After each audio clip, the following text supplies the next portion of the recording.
하나님 말씀 함께 보겠습니다. 신약성경 에베소서 5장 17절에서 20절 말씀입니다. 에베소서 5장 17절에서 20절 말씀 제가 읽어드리겠습니다. 그러므로 어리석은 자가 되지 말고 오직 주의 뜻이 무엇인가 이해하라. 술 취하지 말라. 이는 방탕한 것이니 오직 성령으로 충만함을 받으라. 시와 찬송과 신령한 노래들로 서로 화답하며 너희의 마음으로 주께 노래하며 찬송하며 범사에 우리 주 예수 그리스도의 이름으로 항상 아버지 하나님께 감사하며. 아멘. 지난주에는 성령 충만이 가져온 결과에 대해서 말씀을 함께 나누었습니다. 성령 충만하다라고 하는 것은 성령의 생각으로 가득해서 증인의 삶을 사는 것이라고 나누었습니다. 우리는 그 연속으로 성령 충만의 또 다른 모습을 우리가 함께 묵상하려고 합니다. 오늘 바울은 에베소에 있는 성도들에게 편지를 쓰면서 성령 충만을 이야기하는데, 이 성령 충만을 이해하기 위해서 술 취하지 말라라고 하는 문장을 한 문장 안에 같이 써 놓았습니다. 왜 술 취하지 말라라고 하는 것과 성령 충만을 같은 문장 안에 써 놓았을까요? 그 두 모습이 일견 비슷한 면이 있기 때문에 그렇습니다. 술로 가득 채워진 사람의 모습, 그래서 술의 지배를 받는 사람과 성령으로 가득한 사람, 성령의 지배를 받으면서 살아가는 사람의 모습이 형태는 다르지만 가득하다라고 하는 의미에서, 지배를 받는다라고 하는 의미에서 비슷하기 때문에 바울은 술에 취하지 말고, 술에 지배당하지 말고 성령의 통치를 받는, 성령 충만한 삶을 살라라고 말하고 있습니다. 자, 여러분 지금 어떤 생각으로 가득하십니까? 지난 한 주간 만나는 사람마다 선거 이야기밖에 없었습니다. 교회가 한 주간 동안 오직 한 가지 주제에 마음을 다 같이 모으는 건 참 드문 일인데, 지난 주간은 정말 한마음 된 것 같습니다. 만나는 사람마다 선거 이야기, 누굴 뽑아야 되는지, 누가 안 돼야 되는지, 어떤 이야기가 있는지 하마평부터 시작해서 이렇게 마음을 하나로 모으기도 참 쉽지 않은데 정말 하나 돼 있구나라는 생각을 할 만큼 마음이 하나 되어 있던 그런 시간입니다. 한 주간 대한교회 성도들 마음속에 직원 선거밖에 없었던 것 같습니다. 마음에 가득 찬 생각, 그것은 우리의 행동과 우리의 말과 우리의 걸음걸이까지도 바꿔버립니다. 이것이 충만하다 혹은 지배받는다, 통치받는다라고 하는 말의 의미입니다. 이스라엘의 종교적 암흑기에 한 사람인 엘리야가 갈멜산 위에 서 있습니다. 참 신이 누구냐, 참 하나님이 누구냐라는 주제를 가지고 서 있습니다. 그러면서 엘리야가 백성들에게 외칩니다. 너희가 어느 때까지 둘 사이에서 머뭇머뭇하겠느냐? 여호와가 하나님이면 그를 따르고 바알이 하나님이면 그를 따르라 라고 외치지만 백성들은 꿈쩍도 하지 않습니다. 눈치 보니라고, 어느 편에 설지 눈치 보느라고 한마디도 대꾸하지 않습니다. 바알과 아세라 선지자 그리고 엘리야가 각각 제단을 쌓고 송아지를 올려놓았습니다. 아침부터 정오가 되도록 바알의 선지자들이 소리를 지르고 신을 자극하는 행위, 몸에 칼로 자해를 하면서까지 요란한 소리를 내기 시작합니다. 아마 지금 같으면 전 세계로 토픽감으로 나갔을지도 모를 만한 그런 대결이 벌어졌습니다. 하지만 오전 내내 그렇게 했던 바알 사제들의 모습에 어떤 것도 응답하지 않습니다. 자, 오후가 되어서 엘리야가 말합니다. 여호와여, 내게 응답하십시오. 이 백성에게 주 여호와는 하나님이신 것과 주는 그들의 마음을 되돌게 계심을 알게 하옵소서. 순간 위로부터 불이 떨어져서 제단과 도랑과 고기와 물까지 다 핥았다라고 성경은 표현하고 있습니다. 그제서야 백성들의 입에서 소리가 쏟아져 나옵니다. 여호와 그는 하나님이시로다. 여호와 그는 하나님이시로다. 하나님을 향한 덕설러지가 들립니다. 하지만 백성들을 독려하는 엘리야의 목소리와 함께, 그 목소리와 함께 바알의 선지자들이 기손 시내에서 모두 죽임을 당합니다. 근데 그 닥살러지는 오래가지 못합니다. 백성들이 여호와는 하나님이십니다 하는 닥살러지보다 엘리야에게 더 큰 소리가 들렸습니다. 엘리야를 죽여서 자기 앞에 갖다 놓으라는 이세벨의 소리가 더 크게 들렸기 때문에 그렇습니다. 하늘로부터 불이 내려올 때 백성들은 여호와 그는 하나님이시다 라고 외치면서 바알의 제사장 죽이는 일에 앞장섰습니다. 그러나 그 외침과 고백이 이스라엘을 바꾸거나 이스라엘 사람들의 마음을 움직이지는 못했습니다. 여호와가 하나님이시다라고 하는 그 소리는 외침이고 함성이고 구호일 뿐이었지 이스라엘의 닥살러지는 되지 못했습니다. 이 외침과 함성은 선지자의 마음조차 어두움과 두려움과 근심으로 외로움으로 가득하게 만들었습니다. 이세벨의 소리가 엘리야로 하여금 삶을 포기하고 싶을 만큼, 그래서 자기가 머물던 곳에서 도망가게 만드는, 도망자로 만드는 소리가 되고 말았습니다. 호렙으로 가고 있는 엘리야의 마음속에 가득한 소리는 어떤 소리였을까요? 갈멜산 위에서 여호와를 향해서 그토록 간절하게 기도했던 그 기도는 어디로 갔을까요? 제단 앞에서 외치던 그의 외침은 어디로 사라졌을까요? 엘리야는 호렙에 이르러서, 시내산에 이르러서, 말씀을 받던 그 산에 이르러서 여호와께 죽기를 청합니다. 내가 만군의 하나님 여호와께 열심히 유별나서 좀 특별해서 이 일을 했지만 이제 나만 남고 저들은 나를 죽이고자 합니다. 하나님, 죽는 게 낫겠습니다. 엘리야의 마음속 깊은 곳에서 소리가 울려나옵니다. 어떤 소리요? 두려움의 소리, 슬픔의 소리, 나는 혼자다라고 하는 외로움의 소리가 마음속에서 올라옵니다. 그것이 하나님을 향해서는 나 죽여주세요라고 하는, 죽고 싶습니다라고 하는 소리로 울려 퍼집니다. 엘리야의 마음속에는 사람들의 소리, 이세벨의 소리가 가득했습니다. 그 소리가 그를 지배하니까 자신을 죽여달라고 외치는 자가 되었습니다. 우리는 하루에도 셀 수 없이 많은 소리들을 듣고 삽니다. 그 소리들은 우리의 마음을 채우고 우리의 삶의 방향을 제시하고 내 삶을 끌고 가는 소리가 됩니다. 여러분 마음에는 어떤 소리가 가득하십니까? 지금 어떤 소리, 어떤 울림이 내 삶을 지배하고 있습니까? 내가 성령의 음성에 지배를 받고 성령의 통치를 받는 것, 그것이 성령 충만이라고 하는 단어입니다. 성경에는 이런 삶을 살았던 아름다운 청년 하나가 등장합니다. 그 사람이 요셉입니다. 창세기가 나온 요셉의 긴 이야기 속에 총리가 되었던 이야기를 빼버리고, 그리고 아버지가 채색 옷을 입혀주며 살았던 그 어린 시절의 이야기를 빼버리고 나면 뭐가 남나요?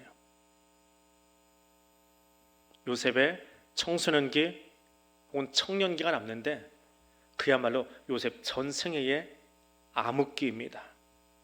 뭐 하나 기댈 곳 없고 믿을 만한 사람도 없고 의지할 만한 환경도 존재하지 않던 것이 요셉의 청소년 청년기였습니다. 형들에게 버림받고 상인들에게 팔려가고 남의 집 노예로 살아가는 요셉, 거기다가 아무리 열심히 일하면 뭐합니까?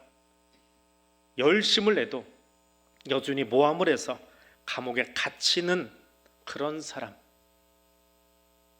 요셉의 청년기는 지옥 같은 삶이었지요. 그 지옥 같은 시간 속에 그의 마음 속에서 울리고 있는 소리는 무엇이었을까요? 대표적인 것을 한번 열어봅니다. 창세기 39장입니다. 요셉이 애굽에 끌려가고 보디발의 집에서 일하고 모함을 해서 감옥에 갇히는 장면을 적어 놓은 것, 그야말로 요셉 전생에 있어서 가장 지옥 같았던 시기를 몰아 적어 놓은 것이 창세기 39장입니다. 요셉에 있어서는 가장 절망스러운 자리인데 그곳에는 독특한 이야기가 계속 반복되어 등장합니다. 여호와께서 요셉과 함께 하심으로 그의 주인이 여호와께서 요셉과 함께함을 보며 여호와께서 요셉과 함께 하시고 그에게 인자를 더하셔서 간수에게 은혜를 더하시매 간수장은 모든 것을 요셉에 맡겼는데 그 이유는 여호와께서 요셉과 함께 하심이라. 직접 표현한 문장이 4개고요. 간접적으로 표현한 문장까지 하면 더 많은 이야기가 39장 안에 써 있습니다. 주제는 뭐예요? 여호와께서 요셉과 함께 하셨다. 이것이 요셉의 삶을 특징 짓는 이야기입니다. 외형적으로는 절망이고 낙심이고 지옥 같은 그 현장에 있었어도 그는 하나님과 함께했고 하나님의 통치를 받으면서 보디발 집에 감옥에 팔려가는 대상들과 함께 거기 머물러 있었다라고 하는 것입니다. 그가 팔려가든 노예이든 감옥에 갇힌 죄수이든 요셉은 하나님과 함께 했습니다. 그런데 그 삶이 얼마나 힘들고 어려웠을까요? 얼마나 힘들었으면 자기가 낳은 첫 번째 아들 장남의 이름을 므낫세라고 지었을까요? 요셉이 그의 장남 이름을 므낫세라 하였으니 하나님이 내게 내 모든 고난과 내 아버지의 온 집의 일을 잊어버리게 하셨다 하며, 정말 잊어버렸으면 아들 이름을 잊어버린 바 되게 했다 므낫세라고 지었을까요? 아니요, 잊을 수가 없습니다. 신앙생활을 해도요, 우리 육신의 생각이 다 떨어져 나가는 건 아닙니다. 하나님과 함께하지만 자기 몸에 배어있는 그 아픈 구석, 형들에게 팔려가고 열심히 일하다가 모함받고 감옥에 갇혔던 그 일을 잊고 싶은 거예요. 잊은 거예요. 하지만 여전히 못자국처럼 남아있어요. 그래서 아들의 이름을, 그것도 큰아들의 이름을 므낫세라고 적습니다. 아들을 부를 때마다 그러는 거죠. 그 아들의 이름 뜻이 하나님이 잊어버리게 하셨다. 므낫세야, 므낫세야, 잊어버리게 했구나, 잊어버리게 했구나, 우리 장남 잊어버리게 했구나. 그런데 잊어버릴 수 없을 만큼 므낫세라고 장남 이름을 지을 만큼 힘들지만 그럼에도 불구하고 요셉의 가슴 속에 늘 남아있는 중심 주제는 한 가지입니다. 여호와께서 함께 하셨다라고 하는 소리. 그것이 그의 삶을 채우고 있었습니다. 그것 때문에 훗날 그의 형들이 와서 그 앞에 무릎 꿇고 미안하다 이야기할 때에 앙가품하고 복수하는 것이 아니라 하나님의 생명 구원하시려고 나를 당신들보다 먼저 이곳에 보내셨습니다. 창세기 45장 5절 말씀이요, 이것이 요셉의 닥살러지입니다. 이것이 요셉의 삶입니다. 설교 내내 이야기하고 있는 닥살러지라고 하는 단어, 영어 단어입니다. 하나님께 올려드리는 영광의 찬송을 닥살러지라고 합니다. 기독교 사전에서는 그렇게 적고 있는데 일반 영어 사전은 송영이라고 해놨습니다. 그래서 미국 교회 혹은 영어 예배 드리는 곳에 주보를 한번 구해서 보십시오. 예배를 영어로 다 순서를 정해놓는데 제일 마지막에 목사의 강복 선언보다 더 마지막에 나오는 한 줄이 있습니다. 찬양대가 하는 송영, 이것을 닥살러지라고 적어놓습니다.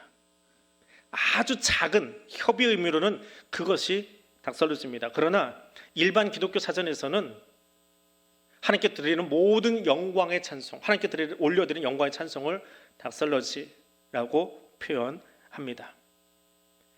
협의의 의미로 적어 놓아도 그 단어가 굉장히 의미가 있고 또 풍성함을 가지고 있습니다. 예배 모든 순서, 찬송, 기도 순서, 찬양대의 순서, 설교자의 순서, 봉헌의 순서, 이거 다 맞춰도 결국 예배는 어디로 가는 거예요? 마지막에 하나님께 영광 올려드리는 닥살러지가 있어야 예배가 끝나는 거예요. 그 전에 일어나서 나가시면 예배 다 드린 거 아니에요. 그냥 중간에 예배 빠진 거예요. 그거는 거기까지 머물러 있어야 되는 거예요. 하나님이 영광 받으시는 찬송입니다. 어떻게 해요? 이것을 더 광의의 의미로 더 넓게 보면 순서를 맡았던 한 사람 한 사람, 가운을 입고 수를 걸치고 올라와 있는 예배 인도자나 준비한 기도자의 기도나 찬양대의 멋진 화성이나 설교자의 멋진 나레이션이나 그 모습이 다 가려져야 되는 거예요. 다 가려지고 뭐만 남아요? 하나님을 향한 닥살러지만. 하나님이 영광 받으셨습니다. 예배 중에 하나님 영광 받으셨습니다. 이거 하나가 남는 거예요. 이것이 예배입니다. 이것이 성령 충만한 사람들이 모인 그곳에서 일어난 가장 아름다운 노래입니다. 우리 종교개혁을 이야기할 때에 루터의 95개의 조항을 자주 이야기합니다. 그것은 독일 비텐베르크 시에서 있었던 일입니다. 근데 종교개혁은 비단 독일에서만 시작하지는 않았습니다. 프랑스에서도 있었고 영국도 있었는데요. 그 중에 스위스 개혁교회를 일으킨 스위스의 츠빙글리가 루터가 95개 조문을 읽었다면 츠빙글리는 65개 조항을 교회 병문에다 붙이고 교회가 이렇게 개혁해야 된다라고 써놓았습니다. 거기 67개 조항 가운데 45번째, 46번째는 이런 논지를 붙여놓았습니다. 위선자들은 모든 일을 사람에게 보이려고 하며 이 생에서, 우리가 살고 있는 이 생에서 보상받으려고 합니다. 그러므로 예배하는 마음이 없이 보상만을 바라고 하는 교회 찬송과 호소는 사람들 앞에서 명예나 이익을 추구하는 것입니다. 그건 예배가 아닙니다. 캐톨릭 교회를 비판하면서 우리 개혁합시다, 예배를 바로 세웁시다. 근데 예배가 무엇입니까?